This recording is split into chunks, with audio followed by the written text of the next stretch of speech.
ผู้ใดยุกไอ้เกิดความสกุลก็ต้องกลับไปจากเกิดความสกุลจะมีมูลค่าไปตลาดไปนะพระเจ้าทักที่แผู้ยุกไก่ก็ได้จับเกิดความสกุลที่กิจกรรมทำบุญญาติให้ได้สบายกันญาติพี่น้องทุกคนที่เรารับไปจะได้วันเราลูกหลานจะมันนำหอยได้มาคุณชมญาติคุณจิตหาคุณพ่อคุณแม่คุณยาตายายคุณตาหายคุณหายตายไปแล้วแต่คุณงามความหลานได้ไปคิดถึงคุณพ่อคุณแม่คุณยาตายายคุณรับไปแล้วครับแต่มาทำบุญจิตให้มีสู้ไปยี่ห้อพวกผู้ใช้พวกมันข้างบ้านมีเด้อน้องหอยถวายเดียวแล้วเลยการถวายบางคุณทั้งนี้สู้มีนี่เป็นจับได้เมื่อได้ทุกคนไปย้อนขอคาดเมื่อแล้วมันกุศลทานได้เมื่อไปตายไปเวลาเคยจากน้ำมา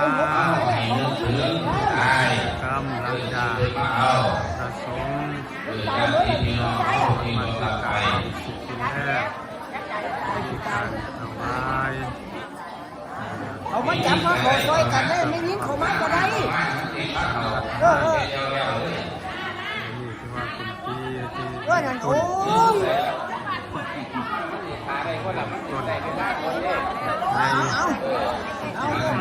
ถวายที่หลังอะไร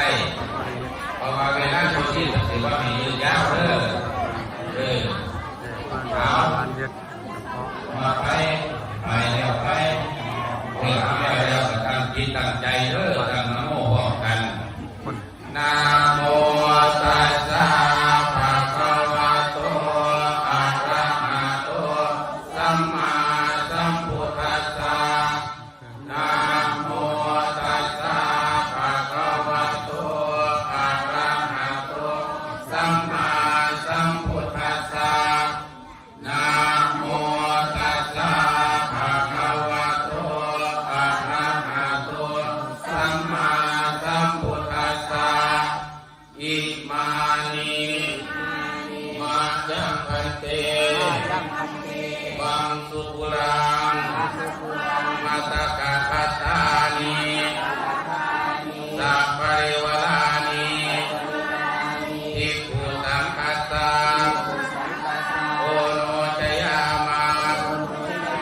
ตาสุโนพันเตภิกขุสังโฆพวกหลานสุขุสมบูรณ์มาต่อแถวเลยสมลงพญาพุทธตามแล้วก็สมอาจารย์แล้วก็สมพญาไม่ใหญ่เอาไปเลย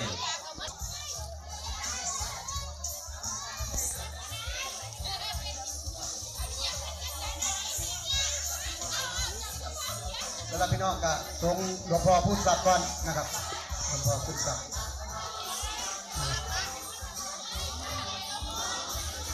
ก็ทุกท่านขอพรอยู่ในความสงบนะครับขอพรพ่อใหญ่แม่ใหญ่เฮานะครับเป็นกิจกรรมนะครับคือว่ากิจกรรมพี่น้องร่วมบุญร่วมเหตุเพื่อพ่อใหญ่แม่ใหญ่เฮานะครับ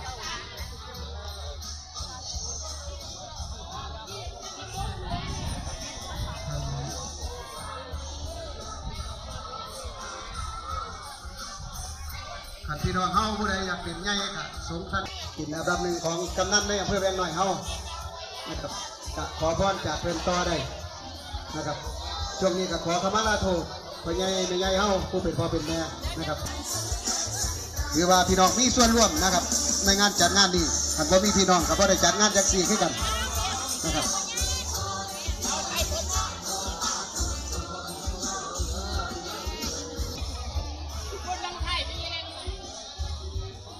ยังอยากได้นานโทรศัพท์กัน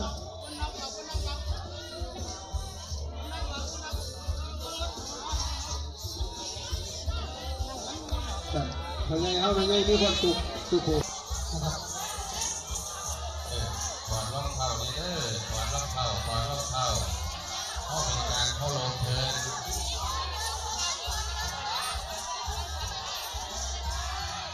ตีเกียร์ไหม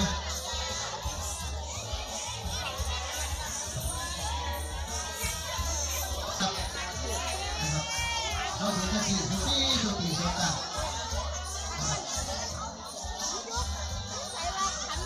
น้องลูกหลานเขากลับมาเด้อนะครับมาส่ง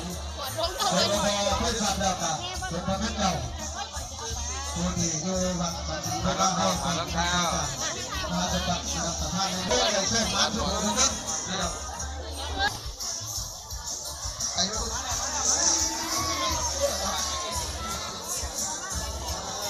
ให้ยินดีที่นำอยู่เด้อโอกาสส่งน้ำส่งคนเด้อสาธุสาธุที่กันตรงกันน้ำเด็ก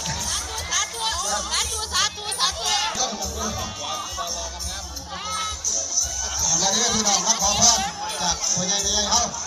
นะครับงานนี้ก็ถือว่าเป็นงานนะครับก็ถือว่าเป็นการได้จัดกิจกรรมในการพิพาทจิตนาต่อไปนะครับ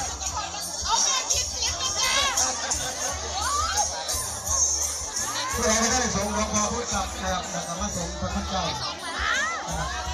แล้วก็ส่งพ่อใหญ่แม่ใหญ่เขาผู้ที่เขาเรียกยืนเลื่อนนะครับเป็นเรื่องของในวันที่นะครับถือว่ามีความสุขกับเรื่องสุขของพระพุทธนะครับนะครับนี่คือวิถีของพี่น้องพุทธเขาจะขอบคุณพี่น้องทุกท่านเรื่องก่อนในส่วนที่ก็จะไล่พี่น้องเขากันดูแลลูกหลานได้ดีแล้วนะครับเนาะมีอื่นจะมีสุดท้ายมีอื่นเป็นสุดท้ายของเกียรติบ้านอัตไลกับพี่น้องเขากับให้อยู่รอดปลอดภัยไปกันแล้วกันนะครับขอบคุณพ่อใหญ่แม่ใหญ่สู่ผู้สูงสาธุสาธุเด้ออย่าสู้มือรถ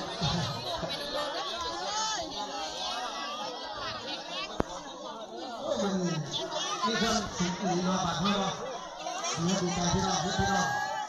มีพี่น้องรับประทานที่ของพี่น้องเข้านะครับที่จะทำที่จะเป็นที่ได้กับเราพี่น้องเข้าหมู่บ้านเนี่ยนี่มาบัดเขามีความสุขทุกคนนะครับเอานะครับตามเด้อ สุขนะสุขพอพุทธภาพท่านหลวงพ่อสุขพระเจ้าพระพุทธมาไม่สุขเขาไม่ใช่มาได้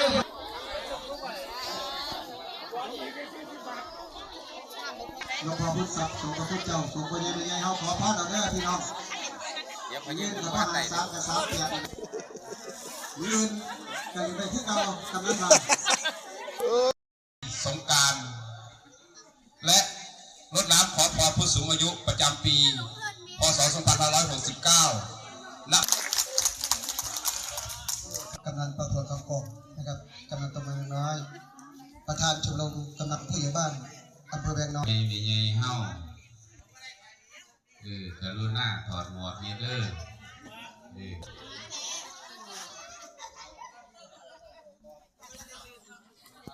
ตรียมตัวไหว้พระเอาครับ